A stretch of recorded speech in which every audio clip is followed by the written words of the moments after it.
에베소서 5장 22절부터 25절까지 큰 목소리로 교독하겠습니다. 제가 먼저 읽고 여러분이 읽겠습니다. 아내들이여 자기 남편에게 복종하기를 주께 하듯 하라.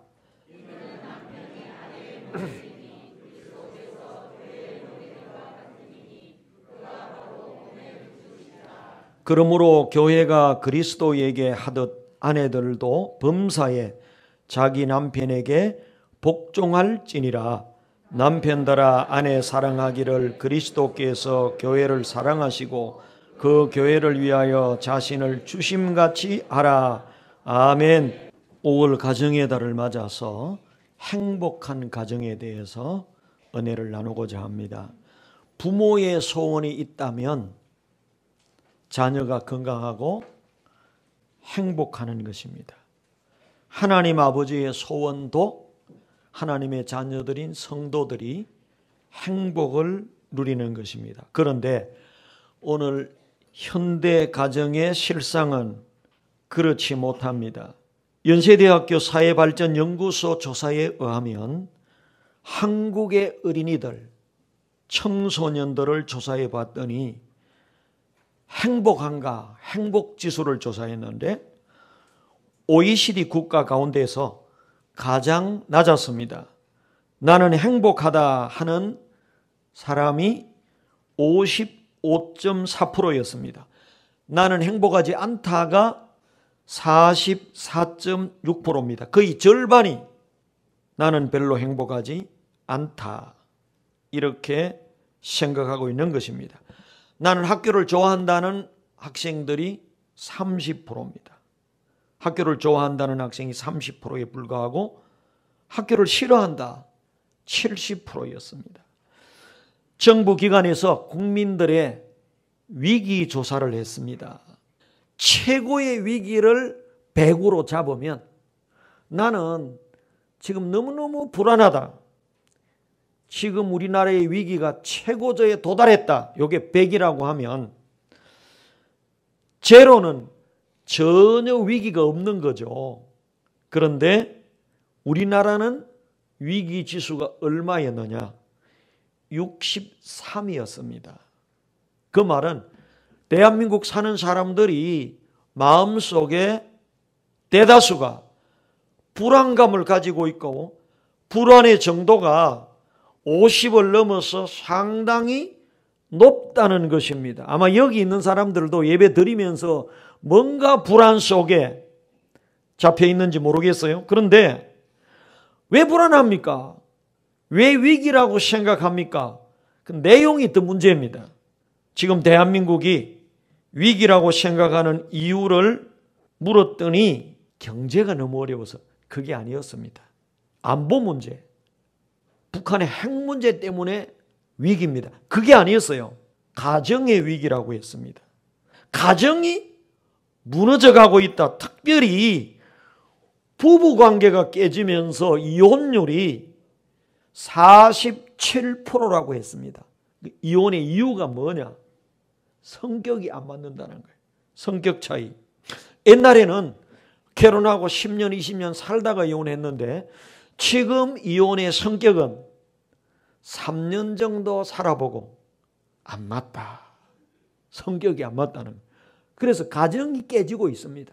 여러분의 가정은 어떻습니까? 여러분들의 부부관계는 어떻습니까? 안전합니까? 여러분 가정의 위기지수는 얼마 정도 됩니까? 안전합니까? 오늘 이런 상황 속에서 행복한 가정 어떻게 하면 가능한가?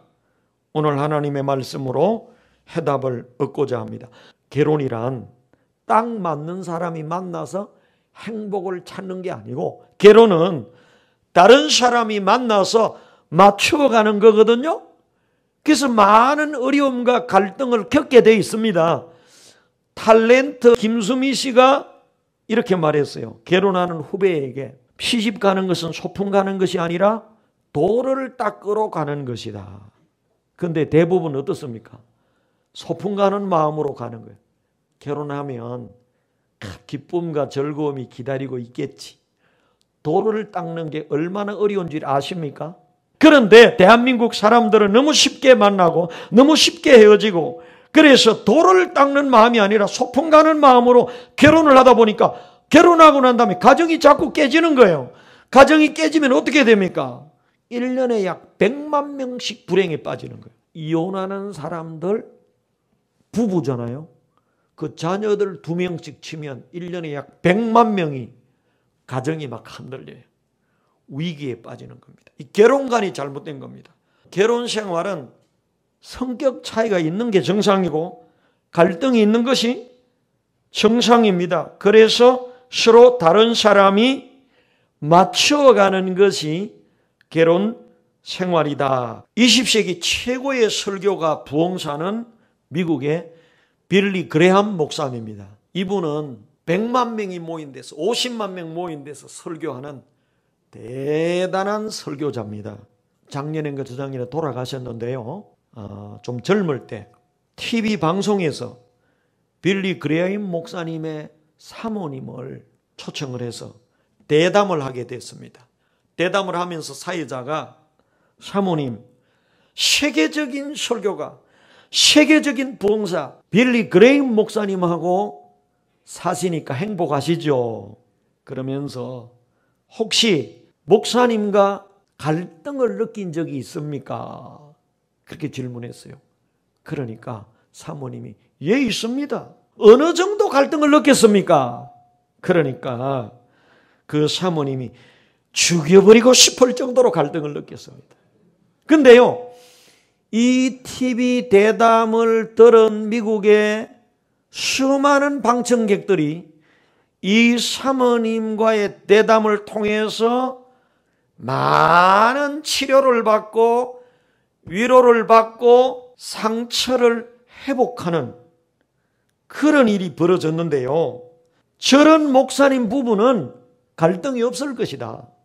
천국처럼 살 것이라고 생각했는데 저래 대단한 목사 부부도 갈등하고 심지어는 부인이 죽이고 싶을 정도로 부딪혔다면 평범한 우리쯤이야 갈등하는 게 정상이다.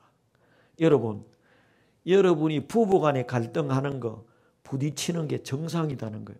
너무나 그걸 갖다가 자책감을 느끼고 갈등할 필요가 없는 거다 하는 겁니다. 당연한 거예요. 서로 다른 사람이 만나서 맞춰 나가는 데는 엄청난 갈등이 있다는, 결혼하고 나서요 3년 이후부터 계속해서 남편의 약점, 아내의 약점을 발견하게 되고 5년 10년이 지나면서는 야, 저 여자 안 바뀌네, 저 남자 안 바뀌네, 계속 살아야 되느냐, 그렇게 되는 거예요. 때로는 이혼 정도가 아니고 죽이고 싶을 정도로 부딪힐 수도 있다는 것입니다.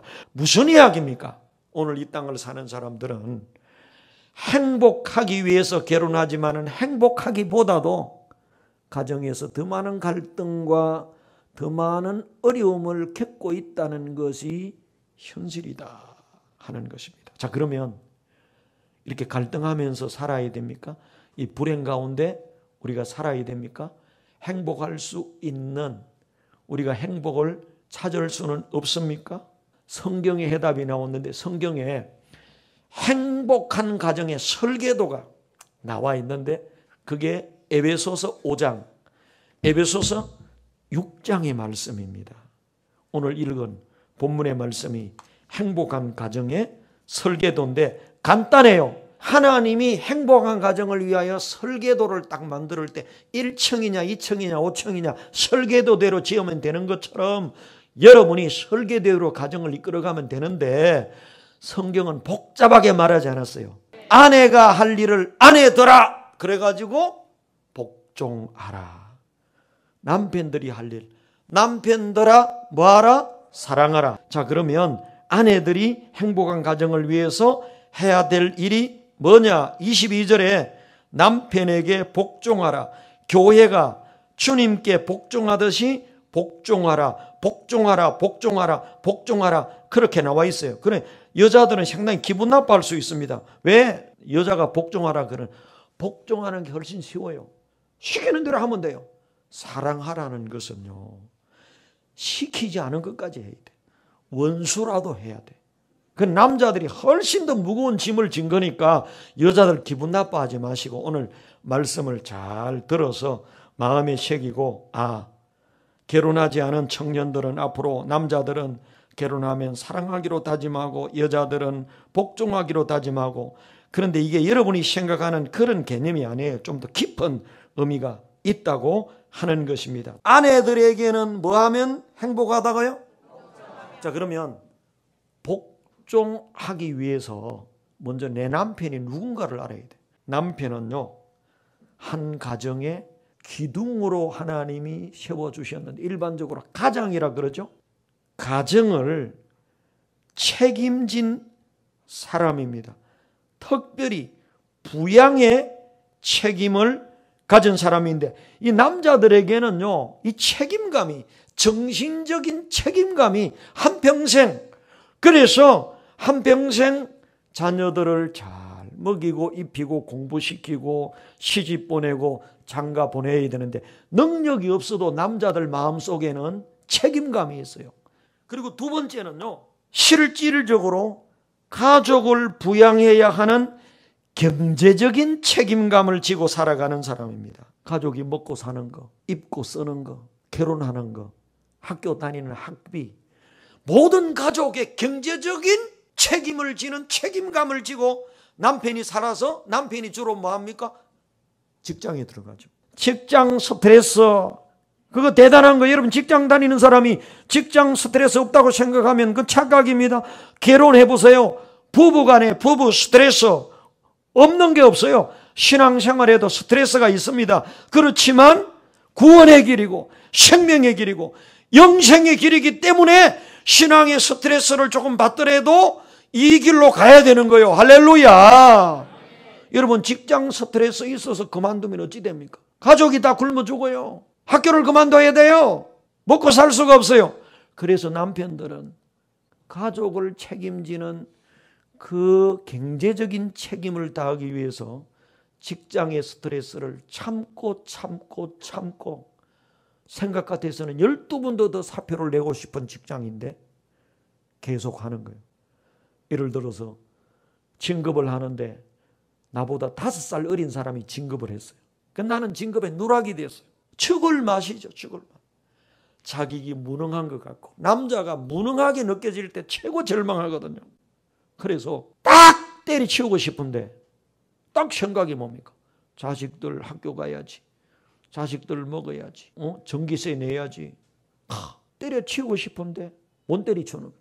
그래, 그날 어쩝니까? 저녁에 술 한잔 먹으면서 그 괴로움을 잊는 거야. 그리고 술에 진떡 취해서 하룻밤을 자고 난 다음에 그 다음날 일어나서 또 직장을 가는 거예요.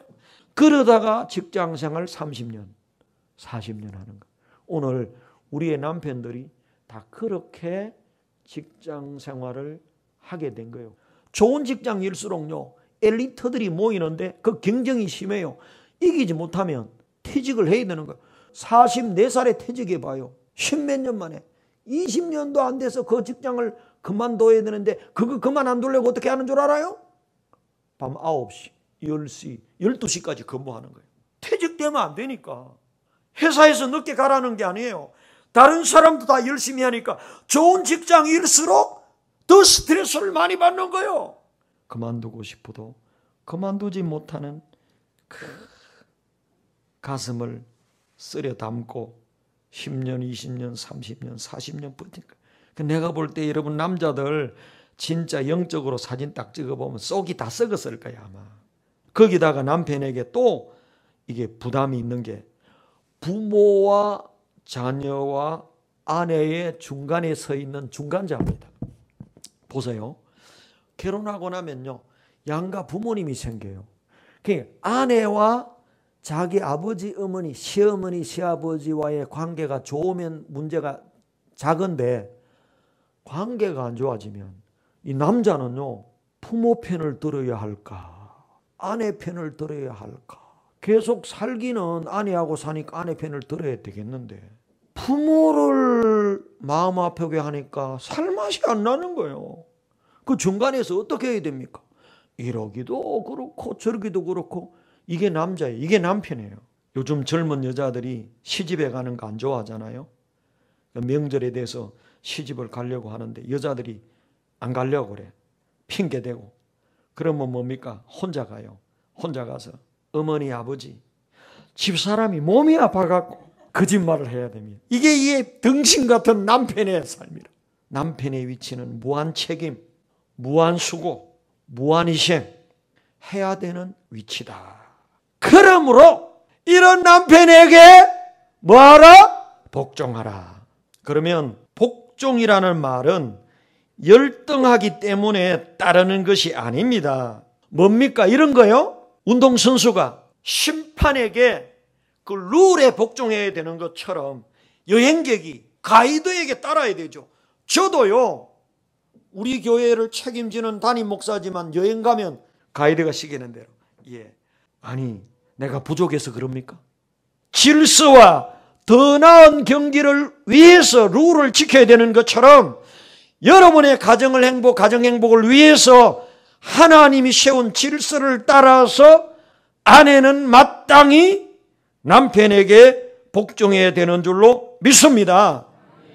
열등하기 때문에 복종하는 것이 아니다는 것을 여러분 기억하셔야 됩니다. 하나님이 남편을 가장으로 세웠고 주관자로 심판으로 세웠으니까 심판에게 복종하고 가이드로 세웠으니까 복종해야 되는 것처럼 가정에는 남편을 가장으로 주관자로 세웠기 때문에 아내와 자녀들이 복종하고 따라야 될 줄로 믿습니다. 이제 여러분 교회 생활도 가정 생활도 하나님의 말씀대로 하면 여러분 마음에 편안이 오고 행복이 찾아올 줄로 믿습니다. 자, 그러면 결론적으로 복종하라는 말이 무슨 말입니까? 두 가지입니다. 하나는 다 같이 마음으로 높이고 존경하고 인정하라. 이게 복종하라는 게 우리는 노예가 주인에게 하는 것처럼 그렇게 생각하는데 그런 게 아니에요. 남편이 누군가를 생각해 보니까 참 고생하고 힘들고 어려운 그런 위치구나. 이런 남편 어떻게 보면 불쌍하기도 하고 안타깝기도 하고 이런 남편을 소중히 여기고 귀중히 여겨야 되겠구나. 바로 그게 복종이에요. 자, 그런데 한번 보세요. 남편이 직장에서 진급해서 누락이 됐어요. 그럴 때 어떻게 해야 됩니까? 복종하는 아내라면 여보, 당신 회사는 당신의 능력도 못 알아보는 건 걱정하지 마세요. 언젠가 당신을 알아볼 때가 올 거예요. 할렐루야! 이게 복종하는 점이에요. 남편을 높이는 겁니다. 평강공주와 바보 온달 이야기 알잖아요. 여러분들이 남편을 마음으로 소중히 여기는 것. 그리고 식사를 하거나 과일을 먹을 때도 항상 자녀들에게 이거 아버지가 수고해서 이 과일도 산 거고 그리고 가정의 질서상 아버지는 우리 가정의 대통령이야. 아버지부터 대접해야 돼. 이렇게 훈련을 시켜놔야 가정이 질서가 잡히고 평안하고 행복하고 자녀들도 안정감을 누리는 거예요. 남편 중심으로 가정을 꾸려갈 때 하나님이 볼 때 평안하고 부인도 행복하고 남편도 행복하고 자식들도 정서적으로 안정이 되고 행복. 이게 하나님의 설계도입니다. 할렐루야. 그리고 남편을 복종하는 방법 중에 하나가 뭡니까? 남편이 보기에 아내의 모습을 아름답게 가꾸는 것입니다. 남자는 눈, 보는 걸 중시해요. 그리고 남자는요, 냄새, 후각, 냄새를 중요하게. 그래서 여러분 특별히 가정에서 아내들은 남편의 보기에 아름답게 매력적으로 가까이 되고 매력적으로 잘생기라고 말, 그건 하나님이 주신 거고 매력적으로 가까이 되고 또 하나는요, 향기로운 향기를 풍겨야 돼요. 여러분 한번 물어볼게요. 여러분 꽃 구경을 갑니까? 쓰레기장 구경을 갑니까? 쓰레기장을 구경 가는 사람은 한 명도 없습니다. 꽃 구경은 많이 가요. 사람은 아름다움을 지향하게 되어 있습니다. 아이들과 아내가 매혹적이고 참 상큼한 냄새가 나고 그 표정이 밝고 아름다우면 남자는 살맛이 나는 거예요. 행복한 거예요. 그런데 부인이 머리는 헝클어지고 냄새는 이상한 냄새 나고 그러면요 살맛이 안 나는 거야. 내가 이러려고 돈 벌어왔나? 내가 이러려고 욕 들으면서 직장을 다니고 있나? 그렇게 하는 거예요. 여러분 잘 아셔야 됩니다. 빌리 그레엄 박사도 그랬어요. 여러분의 가정에 매일 방문하는 그 손님을 다른 여자에게 빼앗기지 않기 위해서 매일 자기를 관리하라. 부산 비전교회 성도들이여, 아내들이여, 남편을 존경하고 복종하기를 원하면 남편이 보기에 여러분을 아름답게 가꾸기를 부탁합니다. 그래야 여러분의 가정이 행복한 가정이 될 수가 있어요. 이것은 성경의 이야기고 저 개인적인 경험이기도 하고 모든 남자들의 고백이기도 한 거예요. 아니 여러분 남편이 술집 아가씨에게 마음을 주기를 원하십니까? 자꾸만 술집으로 찾아가기를 원하십니까? 사람은 아름다움에 끌려가게 돼 있어요. 벌과 나비가 꽃을 찾아가는 거예요. 아름다움을 찾아가는 겁니다. 근데 집안에는 너무나 쓰레기장 같고 아름다운 향기가 없을 때 그냥 잠만 자고 나가는 거예요. 마음이 이미 그 남편의 벌과 같은 마음이 날아가 버리는 거예요. 여러분의 남편을 존경하는 또 하나의 비결이 바로 이것입니다. 남편이 볼 때 매혹적인 여인으로 아름다운 여인으로 그러려면 어떻게 해야 됩니까? 다 같이 항상 웃어라. 최고의 성형, 칼을 안 댄 최고의 성형은 웃는 거예요. 웃는 여인이 정말 아름답습니다. 그래서 여러분 활짝 핀 꽃이 아름다운 것처럼 자신을 아름답게 가꾸는 비결은 미소 짓는, 웃는 것입니다. 두 번째는요, 부지런한 것입니다. 아무리 잘생겨도 노숙자는 자기를 가꾸지 않는 그런 사람은 냄새를 풍기게 되고 미련함을 얼굴에 나타내게 돼 있어요. 부지런함이 아름답게 보이는 거예요. 세 번째는 운동해야 됩니다. 사람이 나이가 들면 몸매나 모든 게 다 망가지게 돼 있고 자꾸 병들게 돼 있어요. 이런 병들면 아름답지 않거든요. 운동해야 됩니다. 최근에 나온 책들 가운데 걷기는 질병의 90%를 예방한다. 일본의 의학 박사가 쓴 책인데 운동 중에 최고의 운동은 걷기 운동입니다. 걷기만 해도요 90% 예방됩니다. 우울증요? 안 걷고 집에 들어앉았는 사람이 아내들이 내 집에 들어앉아봐요. 우울증 걸립니다. 부지런해야 돼요. 운동해야 돼요. 우울증 안 걸려요. 우울증 걸린 사람도요 매일 3시간씩만 걷기만 해보세요. 우울증 치료됩니다. 불면증요? 하루에 3시간, 4시간만 걸어보세요.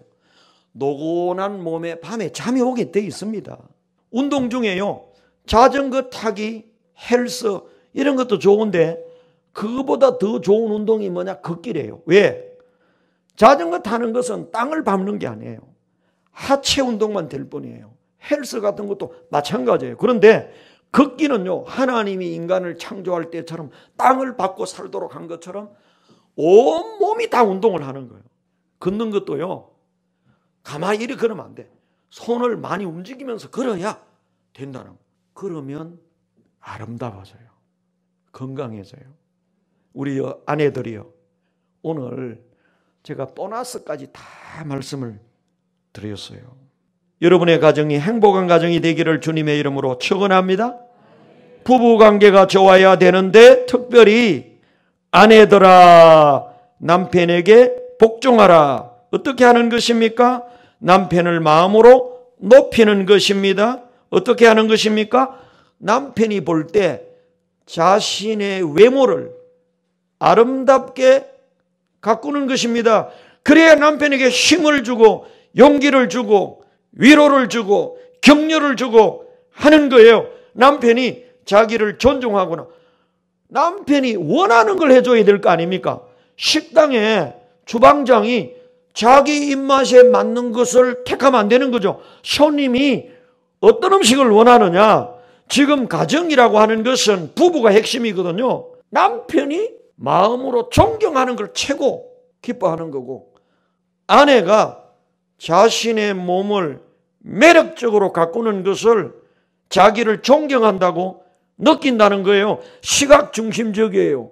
후각 중심적이란 말이죠. 오늘 아내들이요, 남편을 존경하고 복종함으로 행복한 가정 이루기를 주님의 이름으로 축복합니다.